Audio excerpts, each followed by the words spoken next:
사람들이 실수하는 게 있어요. 자, 성공하기 위해서 영어를 잘해야 되고, 그리고 수학은 선행으로 해야 되고, 시야가 점점 좁아져요. 옆에서 엄마 아빠가 그러죠. 야, 지금 네 나이에 지금 대학교 4학년 다 돼가지고 그게 네 인생에 무슨 의미가 있겠니? 이거 절대 하면 안 돼요. 인생에 무슨 의미가 있겠니? 라는 질문을 던지는 순간 흥미와 재미가 달아나 버려요. 저는 예전과 지금이 가장 달라진 점은 있다면 이거예요. 이미 세상에는 잘하는 사람은 넘쳐요. 많아요. 근데 잘하는 것보다 더 중요한 건 이걸 우리는 앞으로 배워야 돼요. 그냥 솔직하게 얘기할게요. 그것 말고는 답이 없어요. 안녕하세요. 지식인사이드 구독자 여러분. MBC PD로 일하다 지금은 은퇴하고 세명대 저널리즘 대학원에서 교수로 일하고 있는 김민식입니다. 반갑습니다. 지난 20-30년 동안 우리가 어떻게 돈을 벌어왔는가를 생각해보면 노동자나 사무직이나 프리랜서, 직장인과 노동자는 내가 일을 하고 급여를 받는 사람들이에요. 자, 근데 최근 몇 년 동안 새로 생긴 어떤 사람들에게 각광받는 직업들이 뭔가 봤더니 투자자, 기업가, 그리고 전문가가 있어요. 자, 근데 이 5가지 직업의 영역 중에서 급여 노동자랑 프리랜서가 되는 방법은 학교에서 가르쳐줘요. 중학교, 고등학교, 대학교를 다니면서 어떻게 하면 내가 회사에 취업을 해서 급여 노동자가 될 수 있을까? 어떻게 하면 프리랜서가 될 수 있을까? 이거는까지는 가르쳐줘요. 근데 전문가나 기업가나 투자자가 되는 방법을 학교에서 안 가르쳐주거든요. 이걸 우리는 앞으로 배워야 돼요. 학교에서 가르쳐주지 않는 걸 우리가 배워야 하는 게 앞으로 시대의 공부이거든요. 중요한 건 뭐냐면 급여 노동자와 프리랜서의 특징은 뭔지 알아요? 내가 드리는 시간만큼만 돈을 벌 수가 있어요. 한 달 동안 회사에 매일 출퇴근하면은 월급이 나오고요. 내가 프리랜서라도 아니면 의사, 변호사도 내가 일한 시간만큼 그 시간에 대한 돈을, 소득을 올릴 수 있는 거니까. 자, 근데 시간과 관계없이 돈을 버는 사람이 있어요. 투자자. 나는 놀아도 돈이 알아서 일하면서 돈을 버는 게 그게 이제 우리가 흔히 얘기하는 성공한 투자자들의 길이잖아요. 기업가도 급여 노동자보다 많이 버는 것 같아요. 근데 자, 투자자와 기업가에게는 한 가지 또 함정들이 있어요. 투자자는 시장이 좋을 때는 벌다가 안 좋을 때는 잃으면 이건 별로 좋은 소득은 아니죠. 기업가는 어떤 문제가 있냐면 내가 일하지 않으면 아무도 일을 안 해. 내가 어떤 회사의 대표인데 내가 나가서 아침부터 밤늦게까지 계속 하면서 다 일일이 다 할 때만 애들이 열심히 일을 하고 내가 없으면 회사가 굴러가지 않아 라고 하면 이거는 사실은 좋은 시스템은 아니에요. 저는 궁극적으로는 우리가 다 전문가가 되는 걸 꿈꿔야 한다고 생각해요. 자, 어떤 일을 하든, 이를테면 내가 급여 노동자로 일을 하든 프리랜서든 투자자든 기업가든 궁극적으로는 전문가가 되는 걸 꿈꿔야 돼요. 전문가는 어떤 사람이냐? 시장에서 나의 노동의 가치에 대해서 가격을 매길 수 있는 사람이 전문가예요. 내가 스스로 그 가격을 결정할 수 있는 사람. 이를테면 어떤 제안이 왔을 때 잠깐만요, 저는 그 시간 들여서 그 정도 급여에는 보수에는 일을 하지 않습니다. 어떤 일을 하든 여러분이 전문가가 된다는 건 뭐냐면 여러분의 일에 대해서 더 높은 가치를 책정해주고 그만큼의 소득을, 그만큼의 수입을 보장해주는 어떤 기회가 온다는 뜻이거든요. 근데 이게 쉽지는 않죠. 어떻게 하면 전문가가 될 수 있을까? 그 얘기를 한번 해봅시다. 전문가에 대해서 사람들이 하고 있는 오해가 하나 있어요. 전문가는 어떤 자기가 하는 일을 잘하는 사람이라고 생각해요. 물론 그것도 맞아요. 근데 잘하는 것보다 더 중요한 건 다르게 하는 겁니다. 이미 세상에는 잘하는 사람은 넘쳐요. 많아요. 근데 다르게 하는 사람은 드물거든요. 그래서 어떤 일을 할 때 저는 남과 다르게 하는 방법이 뭘까를 생각했으면 좋겠어요. 저는 공대 나와서 혼자 독학으로 영어 공부해서 외대 통역대학원에 들어갔어요. 통역대학원에 들어갔을 때 저보다 영어 잘하는 사람 엄청 많았어요. 그럼에도 불구하고 제가 일자리가 항상 부족하진 않았거든요. 왜 그랬느냐? 공대를 나온 통역사가 많지 않았기 때문이에요. 그러니까 엔지니어링이라든지 외국에서 어떤 기술자가 와가지고 컨설팅을 한다고 하면 나를 찾는 거예요. 공대를 나왔기 때문에 공학 용어를 알고 기술자들과 이렇게 커뮤니케이션 하는데 별 어려움이 없었단 말이죠. 통역대학원 졸업하고 동시 통역사로 일을 하다가 MBC PD 공채 지원한 이유가 있어요. PD로 한 몇 년 일해보고 나오면은 나는 방송 전문 통역사가 될 수 있을 거라고 생각했어요. 통역사 중에서 PD로 일해본 사람은 없으니까 방송업계 전문 용어도 알고 그리고 방송인들이 어떻게 일을 하는지 업무 프로세스를 다 완벽하게 이해하고 있기 때문에 나만의 확고한 통역 시장을 가질 수가 있겠죠. 제가 왜 이 생각을 했냐면 제가 동시통역사로 일하면서 어느 날 가만봤더니 너무 억울한 거예요. 통역대학원에 나보다 영어 잘하는 친구들이 너무 많은데 이 친구들이 왜 영어를 잘하는가 봤더니 얘들은 그냥 어려서부터 해외에서 살면서 영어를 잘해요. 저는 그렇게까지 발음이 좋지는 않거든요. 독학으로 영어 공부를 했기 때문에 저 친구들보다 내가 영어를 잘하는 게 문제가 아니라 저 친구들과 나는 다른 시장으로 나아가야겠다고 생각했어요. 자, 저는 여러분들이 전문가가 되는 방법 중 하나는 여러분들이 하고 있는 일을 잘하는 것도 하나의 방법이겠지만 또 하나는 뭐냐면 내가 하는 어떤 영역을 하나 둘 늘려가는 거예요. 그리고 이 서로 다른 영역에서의 교집합을 찾아보는 거예요. 그러면 그 중에 나만의 영역이 있어요. 제가 지금 진로 특강을 다니잖아요. 진로 특강을 다니는 이유가 있어요. PD 많죠. 저보다 잘난 PD도 많고 저보다 책 베스트셀러 훨씬 더 많이 쓴 저자분들도 많아요. 하지만 PD 출신의 작가에 강연하는 사람은 드물단 말입니다. 저는 여러분들이 한 가지 일만 파려고 하지 마시고요. 전문가의 시대는 남과 다르기 위해서 나는 무엇을 해야 될까? 왜냐? 남보다 잘하기 위해서 뭘 해야 될까를 생각하면 스트레스가 와요. 내가 그렇게 잘하진 않는데 근데 남과 다르기 위해서 뭘 해야 될까는 스트레스가 적어요. 왜 그러냐? 남과 다르기 위해서는 딱 하나만 하면 돼요. 남보다 잘하려면 세상의 기준에 맞춰야 되는데요. 남과 다르게 하려면 내 기준만 보면 되거든요. 왜냐하면 내가 좋아하는 일이 뭐지? 나는 내가 좋아하는 일에 집중하다 보면 남과 달라질 수 있거든요. 제가 드라마 PD로 일할 때 시청률 상위 1%를 기록하는 드라마를 연출하는 게 저의 꿈이 아니에요. 저는 시청률 상위 30%. 자, 그러면 상위 1%가 되려고 하면 스트레스를 많이 받아야 될 것 같은데 상위 30%는 평균보다만 조금만 더 잘하면 되니까 왠지 가능할 것 같지 않아요? 상위 30%의 영역이 한 3개 정도 생기잖아요. 나만의 독특한 1%의 자리를 찾을 수가 있는 거예요. 상위 1%가 되려고 하지 마시고요. 나만의 독특한 1%의 자리를 찾아가셨으면 좋겠어요. 제가 생각했을 때 앞으로 트렌드를 들여다보지 않는 사람이 트렌드를 따라가는 사람이 될 거예요. 왜 그러냐 하면 트렌드를 들여다본다라는 거는 결국은 세상이 원하는 게 뭔지 거기에 나를 맞추겠다는 거잖아요. 근데 트렌드를 들여다보지 않고 난 그냥 내가 좋아하는 일 할래 라고 하잖아요. 그래서 내가 좋아하는 일을 열심히 하다 보면 그 일을 잘하게 되잖아요. 그게 사실은 트렌드가 원하는 거거든요. 트렌드라는 건 다른 거 없어요. 세상이 원하는 걸 들여다보기보다 내가 원하는 게 뭔지 알고 그걸 집중하는 데 있어요. 좋아하지 않는 일을 하면서 그 일에서 전문가가 되긴 정말 어려워요. 좋아하지 않는 일을 하면서 어떤 분이 전문가가 되잖아요. 그분은 그냥 자기 착취를 한 거예요. 싫어하는 일에 나를 엄청나게 억지로 나를 갈아 넣은 거야.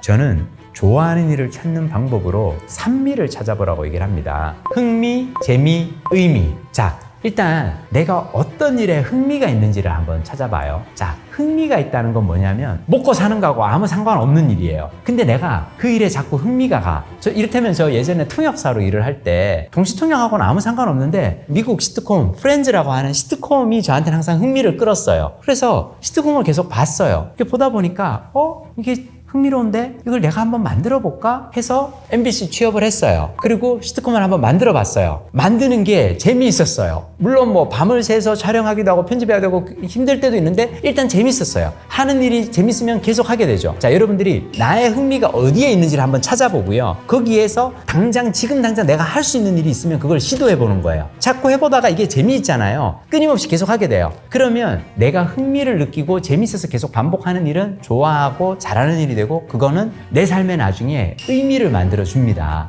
자, 중요한 건 여기서 순서가 중요해요. 흥미, 재미, 의미예요. 의미는 맨 끝에 옵니다. 그리고 맨 끝에 온다는 건 얘가 가장 중요하지 않아요. 사람들이 실수하는 게 있어요. 어떤 일을 찾을 때 내가 뭔가 일을 하려고 하다가 그래서 말이야 내가 이번에 저기 그 학교에서 뭐 하는 어떤 봉사활동을 이제 한번 해보려고 그래. 내가 좀 흥미 있어 보여서 학교 그 봉사 동아리에서 한번 일을 해보려고. 그러면 누가 옆에서 엄마 아빠가 그러죠. 야, 지금 네 나이에 지금 대학교 4학년 다 돼가지고 그게 네 인생에 무슨 의미가 있겠니? 이거 절대 하면 안 돼요. 인생에 무슨 의미가 있겠니? 라는 질문을 던지는 순간 흥미와 재미가 달아나 버려요. 의미는 마지막에 묻는 거예요. 물을 필요도 없어요, 어쩌면. 왜냐? 그냥 흥미로운 일을 찾아서 재미있게 열심히 하다 보면 그 자체로 의미가 나중에 생겨나요. 저는 이거 노후도 마찬가지예요. 노후에 여러분들이 그동안 평생 돈 벌고 일하고 막 뭔가 직급을 부장, 과장, 승진하고 막 이런 거에 의미를 찾았다면 노후에는 큰 의미를 찾지 마세요. 의미 중요하지 않아요. 흥미를 찾고요. 재미난 일 그냥 계속 반복하면서 사세요. 그게 노후의 의미예요. 그냥 내 마음이 이끄는 쪽으로 가는 거죠. 의미는 신경 쓰지 마세요. 거기에 몰입하다 보면 인생의 의미는 마지막에 찾을 수가 있어요. 저는 제가 시트콤 PD로 일하는 게 너무 재밌어서 이렇게 했거든요. 요즘 제가 진로 특강 다니면서 느끼는 게 뭔지 알아요?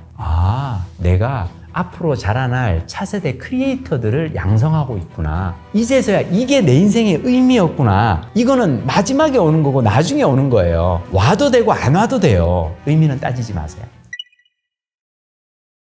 그러면 제가 여기까지 얘기를 하잖아요. 그럼 어떤 사람은 그래요. 정말 미안한데 나는 그냥 흥미가 가는 일도 없고 지금 하는 일도 재미가 없고 인생의 의미는 더더욱 못 참겠고 자, 그러면 이제 다른 얘기 해봅시다. 내가 하는 일이 재미도 없고 내가 뭐에 흥미가 있는지도 몰라. 그럴 때는 어떻게 해야 되느냐? 지금 하고 있는 일을 그냥 열심히 하면 돼요.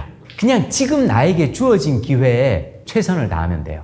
아주 작은 일이라 하더라도 내가 가고 싶은 일이 저쪽인데 나한테는 아주 보잘것없는 뭔가가 왔어. 여기에 일단 최선 다하는 거예요. 가끔씩 MBC 드라마국 후배들 중에 저 찾아와서 이런 푸념 늘어놓는 친구들이 있어요. 선배님, 저 MBC 들어올 때 50부작 대화 사극을 제가 연출하려고 들어왔는데요. 이번에 회사에서 저한테 5분짜리 웹드라마 시킵니다. 선배님, 저는 이 5분짜리 웹드라마에 제가 최선을 다할 수가 없어요. 사람을 어떻게 보고 말이야, 그릇을 어떻게 보고 막 이런 얘기를 해요. 제가 얘기를 하죠. 5분짜리 웹드라마 시켰을 때 최선을 다하지 않는 PD에게 50부작 대하 사극을 맡기는 회사는 없단다. 지금 나에게 주어진 일의 기회가 무엇이든 거기에 최선을 다하는 거예요. 지금 우리 시대가 가장 힘든 건 뭐냐면요. 인터넷을 통해서 모든 것을 검색을 하고 미디어를 통해서 모든 직업의 세계를 다 봐요. 그러다 보니까 나 저것도 할 수 있을 것 같아. 나 가수도 할 수 있을 것 같고 나 왠지 투자하면은 코인 투자해서 나는 대박 나서 그냥 경제적 자유를 30대 얻을 수도 있을 것 같고 내가 벤처 하면은 대박 날 것 같아 라는 생각을 다 해요. 왜냐? 우리가 다 그런 걸 보고 살고 있으니까. 너무나 달라졌어요. 지금 우리가 모든 직업의 세계를 보고 선망하는 직업들이 너무나 많아졌는데 문제는 그 선망하는 사람들이 너무나 많은 거예요. 모든 사람이 선망하는 직업은 되기가 쉽지가 않아요. 개인적으로 제가 김승호 회장님이 쓰신 그 돈의 속성이라는 책에서 이런 구절을 봤어요. 돈이 한 푼도 없는 청년이 몇 년 안에 커피숍 매장을 가질 수 있는 비법이 있다. 저는 보면서 책에서 이런 비법이 다 있어? 그냥 이렇게 동네에 이렇게 다니다가요. 커피숍이 됐건 음식점이 됐건 정말 잘 되는 집 있잖아요.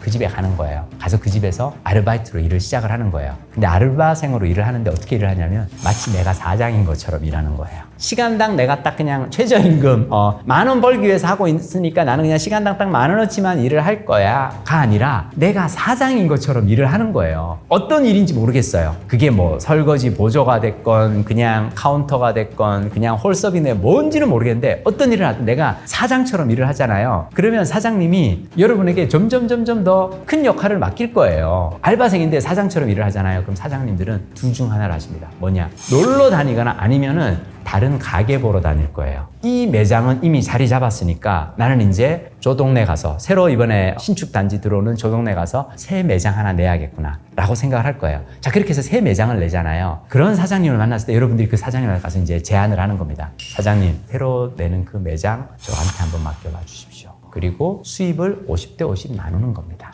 그러면 제가 최선을 다해서 그 매장도 한번 키워볼게요. 사장이 바보가 아니라면 대충 느낌이 오잖아요. 사장이 이 딜을 안 받으면 얘는 왠지 나갈 것 같아. 그리고 나가서 지금까지 가게 하면서 배운 이 노하우를 가지고 지가 창업할 것 같아. 근데 그래 되면 나는 갑자기 매장은 2개인데 갑자기 이제 혼자서 둘 다를 해야 돼. 내가 생각했을 때 내가 사장이라면 그 딜을 받을 것 같아요. 왜냐하면 어차피 이 친구가 자기가 사장인 것처럼 또 다른 매장을 할 거니까. 자, 이게 돈 한 푼 없는 20대 청년이 몇 년 내에 자신만의 매장을 갖는 비결이라고 돈의 속성에 나온 얘기거든요. 제가 이런 얘기하면 이제 저 꼰대 또 노력하라는 노력 중이구나 라고 할 수 있는데요. 그냥 솔직하게 얘기할게요.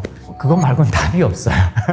정말 죄송해요. 그냥 내가 알바생인데 뭐 나는 그냥 시급만큼만 일을 할 거야 라고 해서 그냥 딱 그 시급만큼만 일을 하잖아요. 그러면 사장이 이렇게 보기에 잠깐만 저 친구 시급을 갑자기 얼마 하고 근데 저 친구가 갑자기 언젠가 또 뭐 이렇게 일이 생겨서 못 나오면 휴가도 보내줘야 되더라? 그냥 차라리 무인 주문기 하나 갖다 놓는 게 훨씬 더 인력 관리하는 것보다 더 싸게 먹히겠는데? 라는 생각을 하실 수가 있어요. 어디에 가든 저는 여러분이 사장 마인드로 일을 하셨으면 좋겠어요. 그러면 배울 수가 있어요. 많은 사람들이 나는 흥미 가는 일도 없고 재미있는 일도 없고 인생에 별 의미도 없으니까 아무것도 하지 않아 라고 하면 그냥 그 시간은 흘러가는 거예요. 뭐라도 해야 돼요. 지금 당장 내가 했을 때 저는 그게 아르바이트도 좋고요, 인턴도 좋고요, 뭐든 지금 나에게 기회가 오는 걸 먼저 일단 최선을 다해서 한번 해봤으면 좋겠어요. 거기에서 일의 기회는 다시 이어질 수 있다고 생각합니다. 제가 항상 하는 얘기 있어요. 살까 말까 할 때는 사지 말고요, 할까 말까 할 때는 해야 돼요.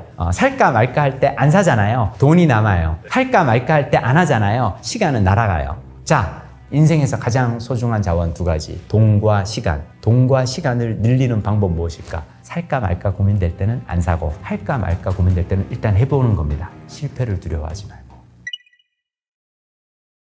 바라트 아난드라고 하는 분이 쓴 콘텐츠의 미래라는 책이 있어요. 콘텐츠의 미래에 커다란 두 가지 문제가 오는데요. 하나는 주목받기, 또 하나는 대가받기예요. 자, 이게 무슨 얘기냐면 유튜브의 시대에 엄청나게 많은 영상들이 올라오잖아요. 그러다 보니까 주목받기가 어려워요. 너무 많은 영상들이 나오니까. 또 하나는요, 나 돈 한 푼 안 받아도 좋으니까 나는 그냥 영상 편집하는 게 재밌어서 이거 그냥 밤을 새서 하는 거야 라는 사람들이 늘어나잖아요. 그러면 그 일을 하면서 대가 받기가 어려워져요. 이 두 가지 문제, 저는 이게 우리가 취업을 할 때 겪는 문제라고 생각해요. 똑같은 문제잖아요. 많은 지원자들이 있는데 그 많은 지원자들 중에서 내가 어떻게 주목을 받을 것인가. 그리고 어떤 사람들은 저한테 일을 맡겨주시면 저는 돈 한 푼 안 받고도 한번 일해보겠습니다. 이 일을 저는 배워보고 싶습니다 라고 하는 친구가 누군가가 있다면 그 일을 하면서 내가 돈을 받기가 어렵잖아요. 이 두 가지 문제를 어떻게 해결할까? 주목받기의 문제를 해결하는 방법은요, 아까 드린 얘기 다시 반복인데요, 잘하기보다 다르게 하는 겁니다.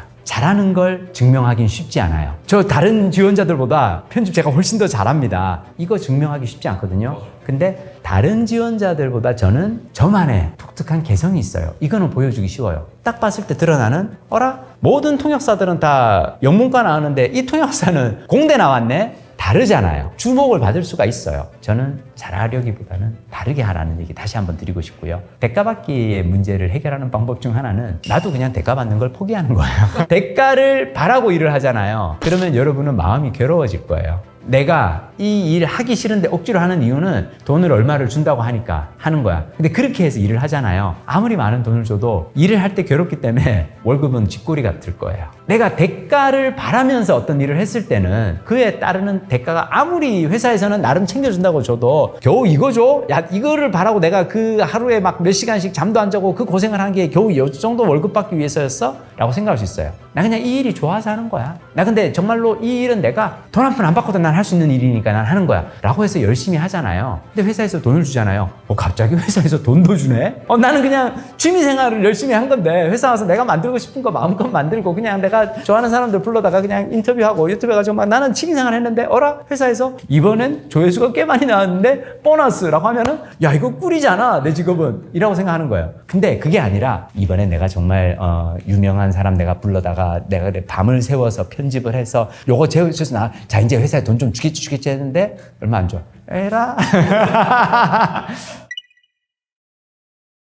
제가 이제 초등학교, 중학교, 고등학교 특강을 다 다니거든요. 요즘 학생들의 가장 큰 특징은 현실 세계보다 스마트폰, PC 속 온라인 세상을 더 좋아하는 것 같아요. 그러니까 이를테면 제가 이렇게 진로 특강 가잖아요. 내가 강의를 하고 있어요. 내 눈앞에 어떤 사람이 이야기를 하고 있거든요. 근데 이야기 안 듣고 PC로 막 카카오톡 채팅해요. 그러니까 그냥 처음에는 강의 내용을 막 열심히 받아 적는 줄 알았어요. 근데 막 이렇게 하더니 갑자기 강의 시작하고 한 10분밖에 안 됐는데 노트북 접고 일어나서 가는 거예요. 이게 뭐냐면 카톡으로 야 너 뭐해? 야 PC방 있어. 야 그리고 뭐? 야 멤버가 필요해? 알았어. 공성전 같이 하지 뭐. 알았어. 야 어느 PC방이야? 알았어. 기다려. 잠깐만 기다려. 아직 멤버 다 채우지 마. 하고 가는 거예요. 제가 얘기하는 건 뭐냐면 예전에는 세상은 하나밖에 없었어요. 지금 현실 세계라고 하는 이 하나의 세상. 근데 지금은 어디에 있든 스마트폰이나 노트북으로 온라인으로 접속할 수 있는 또 하나의 세상이 있어요. 두 개의 창이 내 앞에 있는 거야. 하나는 현실, 하나는 가상현실. 이 두 개를 끊임없이 비교합니다. 보다가 요 강의 별로 재미가 없네. 요쪽에 애들이 더 재미난 얘기하고 있는데 가야지 가는 거예요. 지금 이 순간 내 몸이 있는 곳에 마음을 붙들어 매야 되는데 마음은 이제 계속 흔들리고 있어요. 근데 이거는 수업 때만 그런 거 아니에요. 자, 예전에는 외적 외적 보상이 동기부여가 되던 시절이었어요. 내 주위의 친구들이 공부를 하고 내 주위 사람들이 일을 하고 그걸 보고 내가 따라서 일을 하거나 공부했던 시절이 있었어요. 코로나 3년은 이 외적 보상이 사라진 시대였어요. 집에서 혼자 온라인 학습하잖아요. 내 옆에 누가 열심히 공부하는 애가 없어요. 누가 손들고 막 질문하고 막 손들고 대답하고 막 칠판에 나가서 막 써고 하는 이런 애가 없어요. 내 눈에 안 보여요. 자, 이렇게 외적 보상이 사라진 시대에 스스로 혼자서 내적 동기부여를 할 수 없는 사람은요, 나중에 회사 가서 재택근무를 하거나 혼자서 뭔가 일을 할 때 열심히 하기가 어려워질 거예요. 저는 예전과 지금이 가장 달라진 점은 있다면 이거예요. 예전에는 다른 사람 눈치 보고 다른 사람 이렇게 신경 쓰면서 공부하고 일을 했다면 이제는 혼자서 이걸 다 해내야 되거든요. 이거 쉽지 않아요. 타인의 눈치를 보지 않고 부장이 옆에서 지켜볼 때 일을 하던 사람이 그냥 혼자서 재택근무할 때 얼마나 열심히 할 수 있는가? 쉽지 않아요. 근데 이거를 내적 동기부여가 되는 사람이 저는 앞으로 성공할 거라고 생각합니다. 스스로 자기 동기부여가 중요해요. 근데 이게 시대가 바뀌어버린 거예요.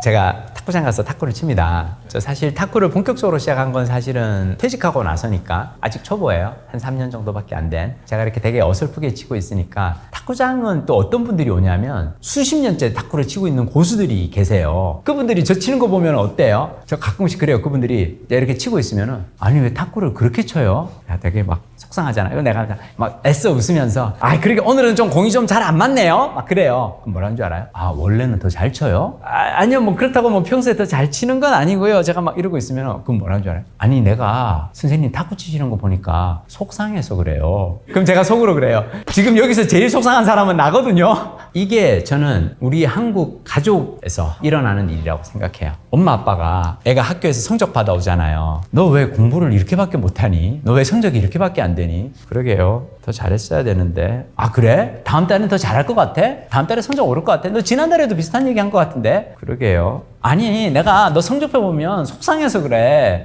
난 네가 좀 좋은 성적 받아서 이렇게 좋은 대학 가고 막 그래서 행복하게 살았으면 근데 엄마 아빠가 지금 속상해서 그러는 거야. 여기서 제일 성적 안 나와서 속상한 건 나거든요. 자, 탁구장에서 고수님들이 이 초보에게 엄마 아빠가 아들 딸 걱정하듯이 좋은 얘기를 하신 얘기인데 상처 주는 경우가 있어요. 그럼 왜 그런 줄 알아요? 이분들은 자기가 초보였던 시절이 너무 옛날인 거예요. 20년 전, 30년 전 자기도 똑같이 그렇게 쳤을 거란 말이에요. 초보 때는. 근데 그게 30년 전 얘기니까 자기는 기억이 안 나. 나는 날아다니는데 막 백플립에 막 날아다니는데 이것만 생각하는 거예요. 저는 부모 자식 간의 대화가 똑같다고 생각해요. 우리는 내가 10살이던 시절을 기억을 못해요. 지금 내가 40의 시선으로 10살 난 애를 보면서 넌 왜 인생을 그렇게 사니? 아니에요. 그리고 무엇보다요. 우리 10살 때 우리는 되게 행복하게 살았어요. 우리는 영어 공부할 필요가 없었고요. 그때는 인터넷 같은 거 없었고요. 스마트폰 같은 거 없었고요. 친구들하고 그냥 이렇게 땅 따먹기 하면서 구슬치기 하고 놀았던 행복한 세대였던 거예요. 지금은 아이들이 해야 할 일이 너무 많아졌죠.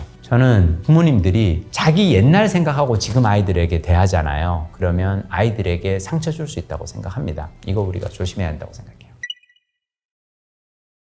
엄마 아빠가 흔히 하는 말 중에 아이들에게 가장 큰 상처 주는 말이 뭐냐면 나 어렸을 땐 말이야 야 우리 때는 말이야 막 근데 요즘 너는 도대체 부족한 게 뭐가 있니? 라고 얘기를 하는데요. 이게 되게 조심해야 되는 게 여러분 우리는요 열대우림에서 살아가는 선인장이에요. 우리는 수십만 년 동안 수렵 채집을 하면서 살았고요. 수렵 채집을 하던 시절에는 그 시절에 뭐 이렇게 재미난 게 있었을까요? 먹을 게 그렇게 많이 있었을까요? 나는 그 시절에는 우리에게 쾌감, 행복을 선사하는 게 아주 드물었을 거라고 생각해요. 배부르게 막 맛있게 막 열대 과일 먹고 막 그 달달한 치즈케이크 먹고 그런 거 없었을 거라고 생각해요. 자, 그럴 때는 선인장은 사막에서 살죠. 선인장이 사막에서 살 수 있는 거는 그 비가 얼마 안 내려도 조금 내리는 비만 가지고도 선인장이 버틸 수가 있게끔 잎 대신에 가시를 만들고 이러면서 거기에 최적화된 거예요. 자, 우리는 수십만 년 동안 사막에서 조금의 물만 와도 그것만 가지고 살 수 있는 그런 선인장으로 진화를 해왔는데 갑자기 현대가 되면서 수십 년 전서부터 식량, 음식 너무 풍부해졌고 달고 기름진 음식을 엄청나게 많이 먹을 수 있고 그리고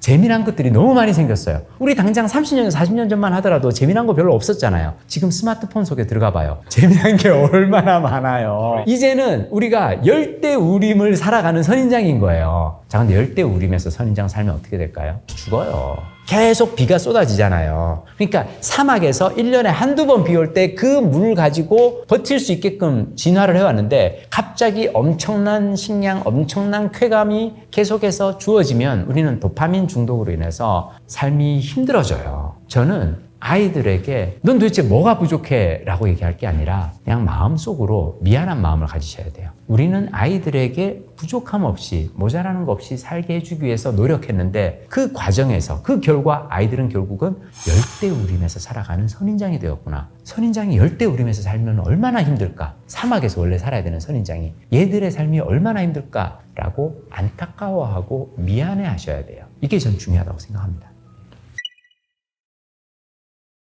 어른의 말 습관에서 가장 중요한 두 가지는 미안합니다와 고맙습니다라고 생각해요. 드라마 PD로 일하면서 뭔가 뜻대로 잘 안 됐을 때 아유 미안합니다. 지금 저기 장소 헌팅 갔던 데가 조금 섭외가 지금 삐끗해가지고 촬영이 좀 늦어졌습니다. 기다리는 배우들한테 미안하다고 얘기를 해야죠. 이거 미안하다고 얘기하기 싫어가지고 괜히 로케이션 매니저 불러다가 야 그 말이야 헌팅 간 그걸 갖다가 잘 그걸 했었어야지 막 이러는 사람들이 있어요. 자기 잘못도 있거든. 분명히 로케이션 매니저가 아마 얘기를 했을 거야. 감독님 근데요 그 카페 사장님은 촬영이 협조하는 거 잘 싫어해가지고 어쩌면 안 하려고 할 수도 있는데요. 무슨 소리야? 되도록 해야지. 그게 로케이션 매니저 일이잖아. 이래놓고 나중에 펑크 났어요. 그러면은 똑바로 했어야지. 아니에요. 죄송합니다. 제가 정말 예쁜 카페를 봐서 그 그림이 욕심이 나서 제가 무리하게 추진했는데 역시 잘 안 된 것 같아요. 제가 너무 욕심을 냈습니다. 저 때문에 촬영이 지연되고 그래서 여러분들이 기다리시게 되어서 죄송합니다. 이 미안합니다 얘기를 일단 정확하게 해야 되고요. 그리고 다시 로케이션 매니저 달려와요. 그 카페 사장님한테 손이야 발이야 빌어서 어떻게든 지금 이제 다시 하기로 했으니까요. 지금 이제 가시면 됩니다.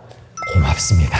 미안합니다. 고맙습니다. 두 개만 해도 어디 가서 불편할 일이 없어요. 소통에서 가장 중요한 거고요. 아이들에게 우리가 이 이야기를 계속 해줘야 된다고 생각해요. 아이가 힘들어할 때 엄마 나는 정말 영어 공부랑은 나는 안 맞아. 5살인 내가 왜 원어민 회화 수업을 들어야 되는지 모르겠어. 만약 그러면은 미안해. 엄마 욕심에 너가 많이 힘든 것 같으니까 일단은 그러면 다음 달에 우리 쉬자. 아니 다음 달이 아니라 너가 다시 한번 하고 싶은 마음이 들 때까지 한번 쉬어보자. 엄마가 욕심을 너무 부렸어. 미안해. 라고 먼저 얘기를 해주는 거예요. 그리고 조금 더 지나고 나서 그래도 그때 너가 참 스트레스하고 짜증낼 수 있었는데 그래도 그거를 와서 엄마한테 그렇게 차분하게 얘기해줘서 고마워. 너의 뜻을 잘 표현해줘서 고마워. 미안합니다와 고맙습니다. 저는 이게 어른의 화법에서 가장 중요한 두 가지 축이라고 생각합니다.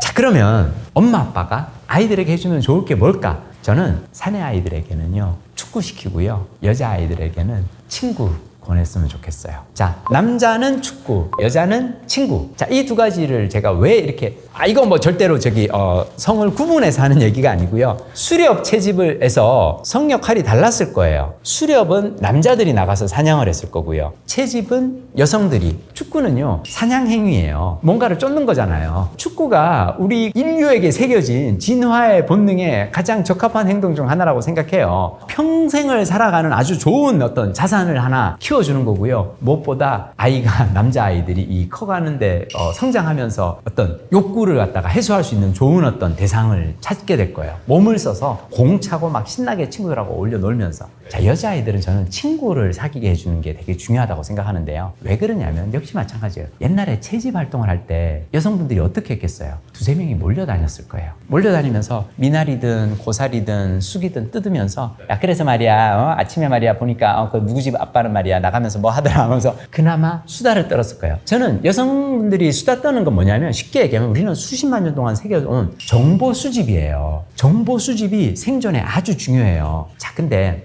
평생 가는 친구를 어릴 적에 사귀어두면 좋아요. 특히 초등학교 다닐 때 좋은 친구들을 많이 사귀어두잖아요. 축구와 친구 강추. 되게 쉬워요.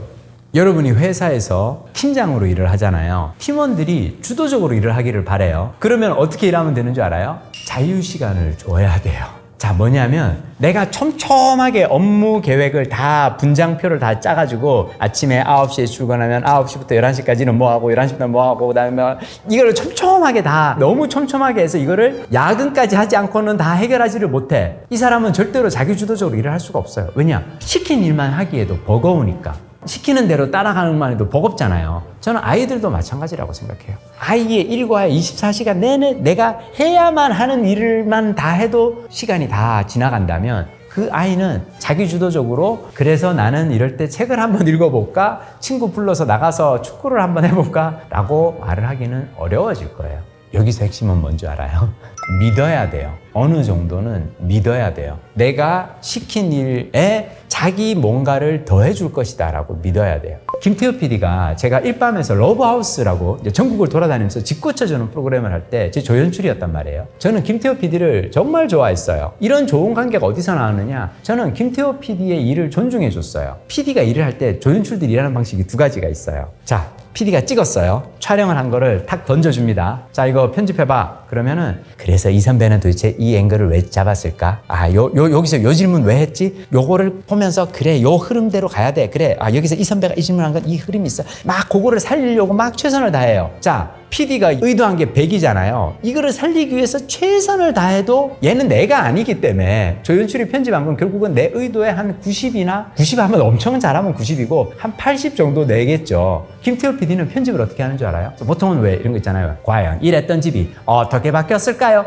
짱 하고 이렇게 장막이 쫙 내려오면은 짜라라라라 하면서 이제 거실부터 보시죠. 그래서 내가 이제 찍어요. 김태호 PD 편집은 뭐냐면 나는 분명히 입구 현관서부터 거실로 들어가는 촬영할 때 그렇게 찍었는데 편집할 때 몸이 불편해서 하반신 마비로 자주 씻을 수 없던 아빠를 위해서 늘 고생했던 그 공간, 목욕탕 어떻게 바뀌었는지 목욕탕부터 보겠습니다 하면서 바로 글로 확 가버리는 거예요. 그러니까 시청자들이 가장 궁금해하는 게 뭘까를 생각하고 그냥 글로 훅 가는 거예요. 그러니까 내가 생각한 촬영 순서 상관없이 얘는 자기가 생각한 자기만의 어떤 이야기를 만들어요. 진짜 훌륭한 PD죠. 자, 근데 보통은 어떤 PD들이 이런 PD들이 있어요. 이렇게 편집을 하잖아요. 불러서 혼냅니다.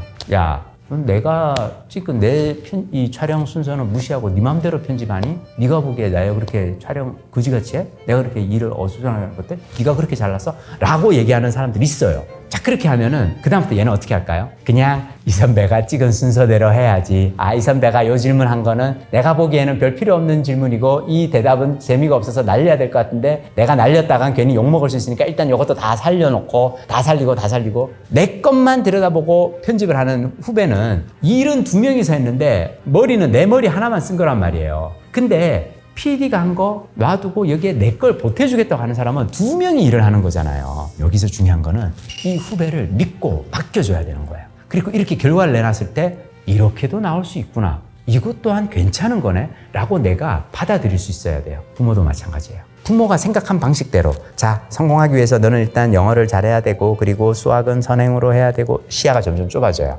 그럴 때는 부모가 시야가 이렇게 좁아져 있잖아요. 알고 봤더니 얘가 다른 뭔가 엄청 잘하는 거 있어. 얘가 게임에 너무 미쳐가지고 막 그거 가지고 게임 중계하고 막 그거 가지고 코딩하고 막 이걸 잘하는데 내가 아니 너는 의대를 가야 돼 라고 하면 얘가 딴 거 아무리 잘해도 안 보여요. 부모가 시야가 좁아지면 시야가 커질 수 있는 방법은 뭐냐면요. 내가 생각하는 게 답이 아닐 수도 있어. 어쩌면 얘가 가는 길이 앞으로 20년 후, 30년 후에는 답이 될 수도 있어 라고 생각해 주는 거예요. 리더도 그렇고요. 부모도 그렇고요. 사람을 키워야 합니다. 그 사람을 키우기 위해서는 믿어줘야 돼요. 그리고 믿어주잖아요. 망해도 지가 책임질 거예요.